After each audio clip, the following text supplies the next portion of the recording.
আসসালামু আলাইকুম। আজ শুক্রবার 12ই আষাঢ়, 10ই মহররম, 26শে জুন।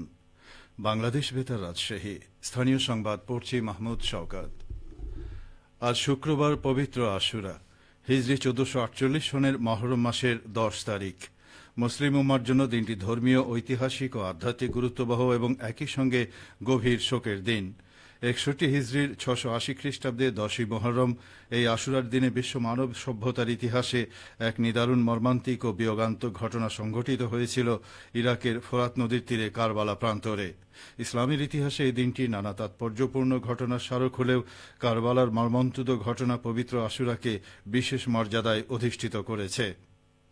মহানবী হজরত মোহাম্মদ সাল্লাল্লাহু আলাইহি ওয়াসাল্লামের প্রিয় দৌহিত্র হজরত ইমাম হুসাইন রাজিউল্লাহ তাআলা আনহু, তার পরিবারের সদস্য ও ঘনিষ্ঠ সঙ্গীরা হিজরি 61 সনের 10ই মহরম কারবালা প্রান্তরে ইয়াজিদের বাহিনীর বিরুদ্ধে সত্য ন্যায়ের পক্ষে অবস্থান নিয়ে শাহাদাত বরণ করেন। ইসলামের প্রকৃত আদর্শ, মানবিক মর্যাদা এবং ন্যায় বিচার প্রতিষ্ঠার সংগ্রামে তাদের এই আত্মত্যাগ ইতিহাসে এক অবিস্মরণীয় অধ্যায় হিসাবে বিবেচিত। এই উপলক্ষে রাষ্ট্রপতি মোহাম্মদ শাহাবুদ্দিন ও প্রধানমন্ত্রী তারেক রহমান পৃথক বাণী প্রদান করেছেন। রাষ্ট্রপতি ও প্রধানমন্ত্রী তাঁদের বাণীতে পবিত্র আশুরার মহান শিক্ষা ধারণ করে একটি শান্তিপূর্ণ, মানবিক, ন্যায়ভিত্তিক ও সমৃদ্ধ বাংলাদেশ গঠনে সকলের প্রতি আহ্বান জানিয়েছেন। পবিত্র আশুরা উপলক্ষে সরকারি ছুটি ঘোষণা করা হয়েছে। বাংলাদেশ বেতার, বাংলাদেশ টেলিভিশন এবং বেসরকারি গণমাধ্যমগুলো দিনটির তাৎপর্য তুলে ধরে বিশেষ অনুষ্ঠানমালা প্রচার করবে। পবিত্র আশুরা উপলক্ষে সারা দেশে ধর্মীয় আলোচনা, মিলাদ মাহফিল, কোরআনখানি, দোয়া ও বিশেষ মোনাজাতের আয়োজন করা হয়েছে। শিয়া সম্প্রদায় দিনটি যথাযোগ্য মর্যাদায় ও শোকাবহ পরিবেশে পালন করবেন।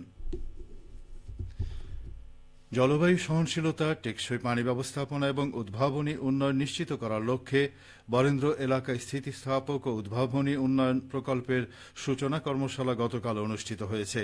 ইনস্টিটিউট অফ ওয়াটার মডেলিং এর আয়োজনে রাজশাহীর স্থানীয় একটি রেস্তোরাঁয় এই সূচনা কর্মশালা অনুষ্ঠিত হয়।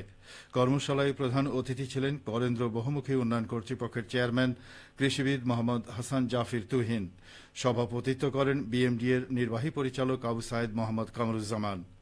অনুষ্ঠানে প্রধান অতিথির বক্তব্যে বিএমডি এর চেয়ারম্যান বলেন, বরেন্দ্র এক ফসল থেকে 3 ফসলে পরিণত হয়েছে।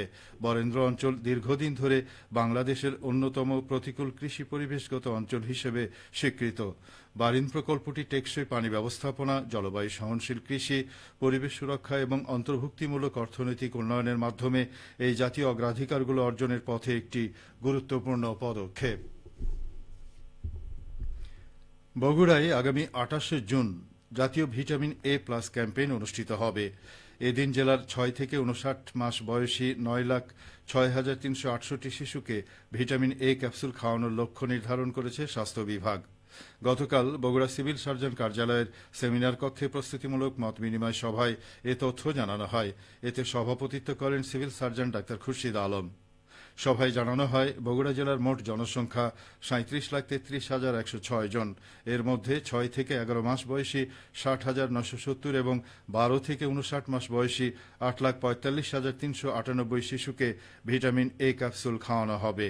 ক্যাম্পেইন বাস্তবায়নে জেলার 109টি ইউনিয়ন ও 4টি পৌরসভার 357টি ওয়ার্ডে 2,835টি কেন্দ্র স্থাপন করা হয়েছে। এসব কেন্দ্রে দায়িত্ব পালন করবেন 5,734 জন স্বেচ্ছাসেবী। নওগাঁর পত্নীতলায় শাশুইল বাজারে লাইসেন্স ছাড়া কীটনাশক ব্যবসা পরিচালনার অভিযোগে হাফিজুর রহমান নামে এক ব্যবসায়ীকে 1 লাখ টাকা জরিমানা করা হয়েছে। ভোক্তা অধিকার সংরক্ষণ আইন অনুযায়ী ওই ব্যবসায়ীর বিরুদ্ধে ব্যবস্থা গ্রহণ করা হয়। অভিযানে নেতৃত্ব দেন পত্নীতলা উপজেলা নির্বাহী অফিসার ও নির্বাহী ম্যাজিস্ট্রেট রিফাত আরা। ভ্রাম্যমাণ আদালত সূত্রে জানা যায়, কৃষকদের কাছে বিক্রির উদ্দেশ্যে বিভিন্ন প্রকার কীটনাশক মজুদ ও বিক্রি করা হলেও সংশ্লিষ্ট ব্যবসায়ীর প্রয়োজনীয় লাইসেন্স না থাকায় তাকে অর্থদণ্ড প্রদান করা হয়। এ সময় উপজেলা কৃষি অফিসার কৃষিবিদ মোহাম্মদ সোহরাব হোসেন সহ অন্যান্য কর্মকর্তারা উপস্থিত ছিলেন। খেলার খবর, কাবাডি।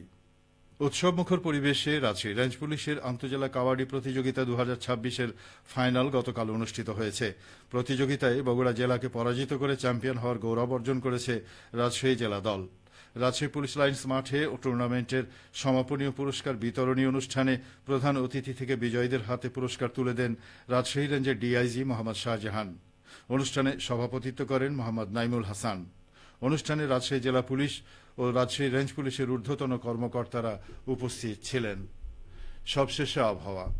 আজ সকাল 6টায় রাজশাহীতে তাপমাত্রা ছিল 26 ডিগ্রি সেলসিয়াস। এ সময় বাতাসে আর্দ্রতার পরিমাণ ছিল 96%। রাজশাহী ও পার্শ্ববর্তী এলাকায় আজ সূর্যোদয় হয়েছে ভোর 5টা18 এবং সূর্যাস্ত সন্ধে 6টা57। সংবাদ শেষ হল। আমাদের পরবর্তী স্থানীয় সংবাদ দুপুর 12টা10।